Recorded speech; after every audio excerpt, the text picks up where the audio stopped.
Sana matamaan sang ligaw na ano na sharp nail.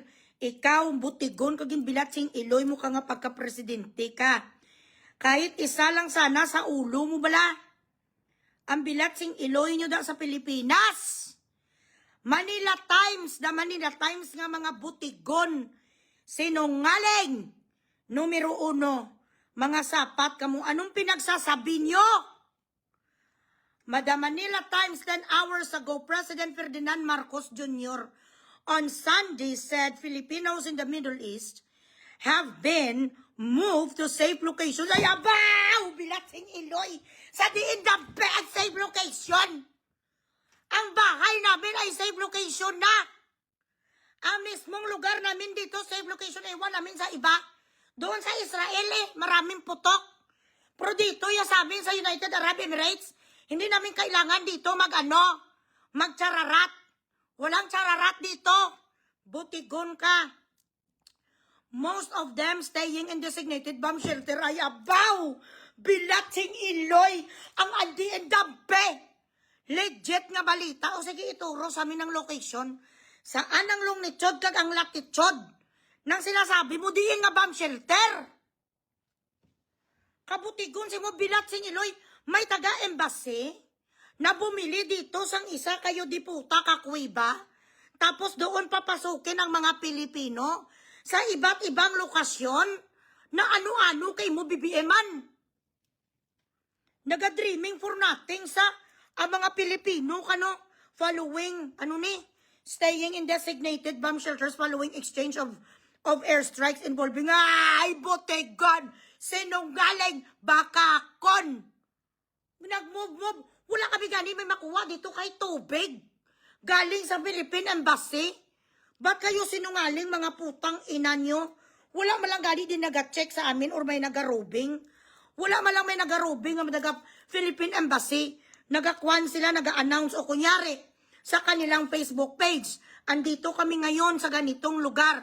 Sino sa inyo dyan ang kailangan ng pagkain? Sabihin nyo kung nasaan ang mga address nyo, maghatid kami. Sino sa inyo dyan yung malapit talaga sa mga ganitong areas na posible na tamaan sang mga debris? Bilatsing iloy, bomb shelter, yuta! Napakasinungaling sang gobyerno mo. Kayo the Manila Times, wag naman kayo magpabayad kay sa alpot nga si Castro. Nagimo-imo istorya ang mga iyo diputa, first of all. Dito sa United Arab Emirates, hindi namin kailangan yan. Kasi wala naman may nagabumba sa amin. Mga ballistic missiles nga doon pa lang sa air up there, ginakarate na sila sa aming interceptor. Doon sa may Bahrain, yes. Doon sa Bahrain, marami talaga civil defense nila weak. I-check nyo doon, pero wala sa bomb shelter.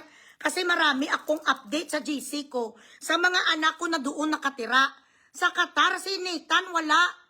Si Nathan nag-work from home, paring gauyog-uyog ang kanyang building, carry lang. Yung mga malapit sa US military base, nga mga taga-Bahrain, doon naririnig talaga nila ang lindol. Pero para sabihin mo, was move to saan ang picture mo? Saan ang picture mo, BBM? If there is no evidence, it doesn't exist. Ayaw ko sana mag-live kasi gusto ko sana mag-orasyon ako dito. Gusto ko sana magdasal ko sa Latin bala. Para pakinggan ako ng mga Panginoon kagang ko, mga ninuno ko. Gimbuisit naman ko sa post ang The Manila Times kabutigon sang iyo diputa have been moved to safe location. Most of them staying in the vicinity. Bomb shelter, bilatsik enjoy. Bomb shelter. Bomb shelter, my ass. Nandito kami sa mga bahay namin. Wala naman dito may nagabumba sa minsan nuclear bomb. Kasi nungaling sa inyo diputa, kayo na lang dyan mag-dramatization ng ginagawa nila. Madrama sila, kailangan naman sa budget sa mga Pilipino. Hoy! Kahit piso, wala kayo ga-donate sa amin. Wala kang sinabihan na gagaimbahada nga maglibot dito kag mag-announcement sa lahat ng mga Pilipino. Pumunta kayo dito sa plaza na ganito. Sa ganitong lugar, sinong kailangan ng tulong sinong kailangan na sunduin? Magpadala kami ng bus. Wala naman. Sinungaling ning adik yaw. Siguro nagbira-bira naman ng bilat sing iloy ang suyod tapos ang tabang hinala naman sa nag-imaginasyon, imahinasyon naman ng dreaming for nothing. Huwag mo kaming damayin sa hallucination mo. Na nagkapakuno-kuno ka, nga meron ka sa mga designated charito soulless. Wala ka gani sa designated survivor. Ma-designated ka pa charito sang bomb shelter. Kahit isa ka baso Mountain Dew with ice palalulo, wala kayong binibigay.